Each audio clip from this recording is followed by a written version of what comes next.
আসসালামু আলাইকুম প্রিয় দর্শক, কাছে এবং দূরে দেশের যে প্রান্ত থেকেই দেখছেন সবাইকে জানাই মোবারকবাদ। প্রতিদিনের মতোই চলে আসলাম এই মুহূর্তে আজকে হাতে পাওয়া সবচেয়ে গুরুত্বপূর্ণ আবহাওয়ার আপডেট নিয়ে। আজ 28শে মে রোজ বুধবার বঙ্গোপসাগরে তৈরি হয়েছে সুস্পষ্ট লঘুচাপ। এটি ক্রমেই ঘনীভূত হয়ে খুব শীঘ্রই নিম্নচাপে পরিণত হওয়ার আশঙ্কা রয়েছে, এমনটাই দেখা যাচ্ছে আবহাওয়ার পূর্বাভাস মডেলগুলো থেকে। আজ বুধবার রাত থেকেই দেশে বৃষ্টি শুরু হবে, এমনটাই বলছেন আবহাওয়া অধিদপ্তর। ইতিমধ্যেই সুস্পষ্ট লঘুচাপের কারণে দেশের 4টি সমুদ্র বন্দরে 3 নম্বর নৌ হুঁশিয়ারি সংকেত জারি করা হয়েছে। আজ দেশের বিভিন্ন স্থানে বৃষ্টি হবে। আগামীকাল 29শে এপ্রিল থেকে জারি করা হয়েছে বৃষ্টির সতর্ক বার্তা। একটানা এই বৃষ্টি চলমান থাকতে পারে প্রায় 5 থেকে 7 দিন। আজ 28শে মে থেকে দক্ষিণ অঞ্চল হয়ে দেশে বৃষ্টি প্রবেশ করবে। এরপর জুন মাসের 5 তারিখে এটি সিলেট অঞ্চল হয়ে বিদায় নিতে পারে। আজ রাত ও আগামী 5 থেকে 7 দিনের আবহাওয়া ঢাকা বিভাগ থেকে শুরু করে চট্টগ্রাম, সিলেট, ময়মনসিংহ, রংপুর, রাজশাহী, খুলনা, বরিশাল ও ভারতের পশ্চিমবঙ্গ, কলকাতা, আসাম, মেঘালয়, ত্রিপুরা ও উত্তরের রাজ্যগুলোর আবহাওয়া পরিস্থিতি কোথায় কেমন থাকতে পারে জেনে নিব সম্পূর্ণ বিস্তারিত। ভিডিওটি শেষ পর্যন্ত দেখার অনুরোধ রইল। আপনি আমাদের ভিডিওটি এই মুহূর্তে কোন জায়গা থেকে দেখছেন নিচের কমেন্টে জানান। চলুন শুরু করা যাক আমাদের আজকের আবহাওয়ার খবর। সুপ্রিয় দর্শক, এই পর্যায়ে আমরা সরাসরি আকাশের অবস্থা জানতে চলে এসেছি উপগ্রহ চিত্রে। এই মুহূর্তে দেখা যাচ্ছে বাংলাদেশের প্রায় প্রত্যেকটি অঞ্চলে আংশিক মেঘলা আকাশ রয়েছে, সেই সাথে ভারতের পশ্চিমবঙ্গ সহ সমুদ্র উপকূলেও দেখা যাচ্ছে এই মুহূর্তে কিছু কিছু জায়গায় ঘন মেঘের উপস্থিতি। বিশেষ করে আংশিক মেঘলা আকাশ সারা দেশেই রয়েছে। তবে এই মুহূর্তে সবথেকে শক্তিশালী বৃষ্টিবাহী মেঘ দেখা যাচ্ছে সিলেট বিভাগ সহ মেঘালয় রাজ্য, ময়মনসিংহ বিভাগ এবং ঢাকা বিভাগের কিছু অংশে।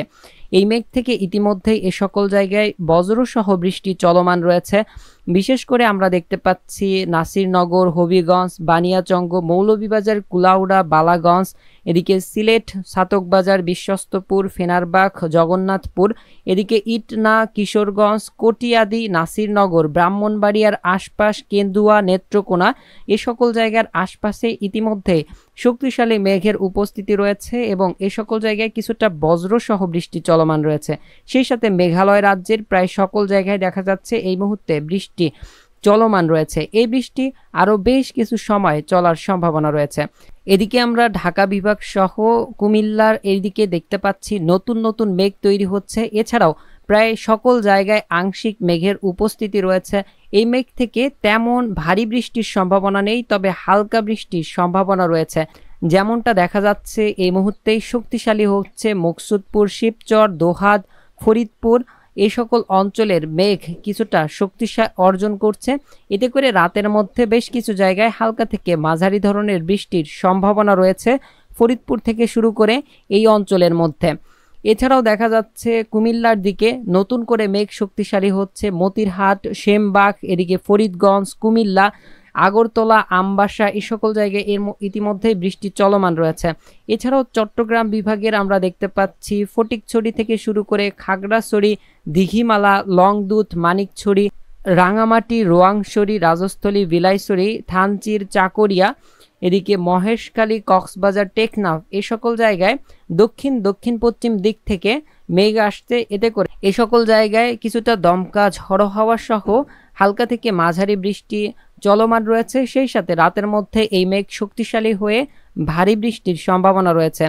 এছাড়াও খুলনা সহ বরিশাল উপকূলের দিকে দেখা যাচ্ছে দক্ষিণ দিক থেকে মেঘ যাচ্ছে, যাতে করে রাত্রের মধ্যে তীব্র ভারী বর্ষণের সম্ভাবনা লক্ষ্য করা যাচ্ছে। সেই সাথে উপকূলীয় অঞ্চলে এই মুহূর্তে হালকা ঝড়ো হাওয়া সহ ইতিমধ্যেই হালকা থেকে মাঝারি ধরনের বৃষ্টি চলমান রয়েছে। সেই সাথে বরিশাল বিভাগের বেশ কিছু জায়গায় যেমন মির্জাগঞ্জ, এদিকে বরিশাল, ভোলা, বুরহানুদ্দিন, লালমোহন এই সকল জায়গার আকাশে মেঘ শক্তি অর্জন করছে। এতে করে রাতের মধ্যেই বেশ ভারী বৃষ্টির সম্ভাবনা দেখা যাচ্ছে। এদিকে খুলনা সহ রাজশাহী ও রংপুর বিভাগে দেখা যাচ্ছে ইতিমধ্যে বেশ কিছু জায়গায় আংশিক মেঘলা আকাশ সহ কিছু কিছু জায়গায় আকাশ রৌদ্র উজ্জ্বল রয়েছে সকাল থেকেই। কিছুক্ষণ পর পরই এ সকল জায়গায় সূর্যের সামনে মেঘ এসে সূর্যকে ঢেকে দিয়ে মেঘলা আকাশ করে ফেলছে। এছাড়াও নতুন নতুন মেঘ শক্তি অর্জন করছে, যেমন সিংড়া থেকে শুরু করে ভাঙুয়া, তারাস, এদিকে বগুড়া, এই সকল জায়গায় নতুন মেঘ তৈরি হচ্ছে। এই মেঘ থেকে কিছুটা হালকা থেকে মাঝারি ধরনের বৃষ্টির সম্ভাবনা রয়েছে। এছাড়াও পটনিতলা, আক্কেরপুর, এদিকে দিঘিমালা, আদমদিঘি, গোমস্তপুর, এই সকল জায়গায় দেখা যাচ্ছে একটি নতুন করে মেঘ তৈরি হচ্ছে। এই মেঘ থেকেও রাত্রের মধ্যে সকল জায়গায় বৃষ্টির সম্ভাবনা রয়েছে। এদিকে রংপুর বিভাগে দেখা যাচ্ছে বজ্রসহ মেঘ তৈরি হচ্ছে। সৈয়দপুর, জলঢাকা, দেবীগঞ্জের আশপাশ, কাহারোল, দিনাজপুর, এই মেঘটি আস্তে আস্তে শক্তি অর্জন করে প্রায় সকল অঞ্চলে ছড়িয়ে পড়ার সম্ভাবনা দেখা যাচ্ছে। এতে করে রাতের মধ্যেই রংপুর বিভাগের পীরগঞ্জ, এদিকে ঠাকুরগাঁও, দেবীগঞ্জ, জলঢাকা, রংপুর, সৈয়দপুর, দিনাজপুর, এদিকে বিরামপুর, এ সকল জায়গায় হালকা থেকে মাঝারি ধরনের বৃষ্টির সম্ভাবনা রয়েছে। পরবর্তীতে আমরা দেখতে পাচ্ছি ভারতের পশ্চিমবঙ্গের প্রায় সকল জায়গায় আংশিক মেঘলা আকাশ রয়েছে। উপকূলীয় এলাকায় সবথেকে বেশি ঘন মেঘের উপস্থিতি দেখা যাচ্ছে। এদিকে পুরুলিয়া, জামশেদপুর, এই সকল অঞ্চলে দেখা যাচ্ছে শক্তিশালী বজ্রবাহী মেঘ তৈরি হচ্ছে। এতে কিছুটা বজ্রঝড় এবং বজ্রসহ বৃষ্টির সম্ভাবনা রয়েছে। এই মেঘ আস্তে আস্তে খগরপুর, বানকুড়া, দুর্গাপুর, এই সকল অঞ্চলে ছড়িয়ে পড়তে পারে। রাতের মধ্যে দেখা যাচ্ছে দেশের প্রায় বেশিরভাগ অঞ্চলেই এই মেঘ ছড়িয়ে পড়তে পারে।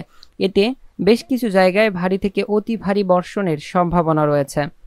এদিকে বঙ্গোপসাগরের মধ্যে তৈরি হওয়া লঘুচাপটি সুস্পষ্ট লঘুচাপে পরিণত হয়েছে। এটি আগামী 12 থেকে 24 ঘন্টার মধ্যেই নিম্নচাপে পরিণত হবে। এতে করে দেখা যাচ্ছে দেশের প্রায় অধিকাংশ জায়গায় বৃষ্টি নিয়ে আসবে। বৃষ্টি ও বজ্রবাহী মুডে আসলে আমরা দেখতে পাচ্ছি নিম্নচাপটি আজ রাত 12টার মধ্যেই তৈরি হয়ে যেতে পারে। এটি করে চট্টগ্রাম অঞ্চল হয়ে দেশে বৃষ্টি প্রবেশ করতে পারে। রাত্রের মধ্যেই দেখা যাচ্ছে চট্টগ্রাম থেকে শুরু করে বরিশাল, খুলনা বিভাগের দক্ষিণ অঞ্চল, ঢাকা, কুমিল্লা, সিলেট, ময়মনসিংহ, এ সকল অঞ্চলে তীব্র ভারী বর্ষণের সম্ভাবনা রয়েছে। এর পরবর্তীতে আস্তে আস্তে এই মেঘ সারা দেশে ছড়িয়ে পড়বে এবং 29 তারিখ দেখা যাচ্ছে দেশে ভারী থেকে অতি ভারী বর্ষণ হতে পারে। প্রায় সকল অঞ্চলে এই বৃষ্টি অতিক্রম করবে, এমনটাই কিন্তু লক্ষ্য করা যাচ্ছে এই মুহূর্তে বৃষ্টি ও বজ্রবাহী মুড থেকে।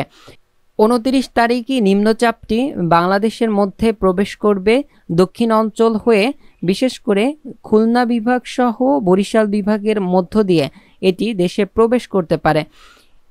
এরই প্রভাবে বৃহস্পতিবার থেকেই দেখা যাচ্ছে সারা দেশে তুমুল ভারী বর্ষণ শুরু হবে। এই ভারী বর্ষণ চলমান থাকতে পারে শুক্রবার, শনিবার, রবিবার পর্যন্ত। এর পরবর্তীতে সোমবারেও দেখা যাচ্ছে চট্টগ্রাম, এদিকে বরিশাল সহ সিলেট, ময়মনসিংহ, রংপুর বিভাগে বৃষ্টি থাকবে সোমবার। এছাড়াও মঙ্গলবার পর্যন্ত এই বৃষ্টি চলমান থাকবে দেশের মধ্যে। এছাড়াও বুধবারেও দেখা যাচ্ছে উত্তর অঞ্চলে বৃষ্টি থাকতে পারে। বৃহস্পতিবার 5 তারিখ আমরা দেখতে পাচ্ছি এই বৃষ্টি দক্ষিণ অঞ্চল হয়ে উত্তর অঞ্চল দিয়ে এটি বিদায় নিতে পারে।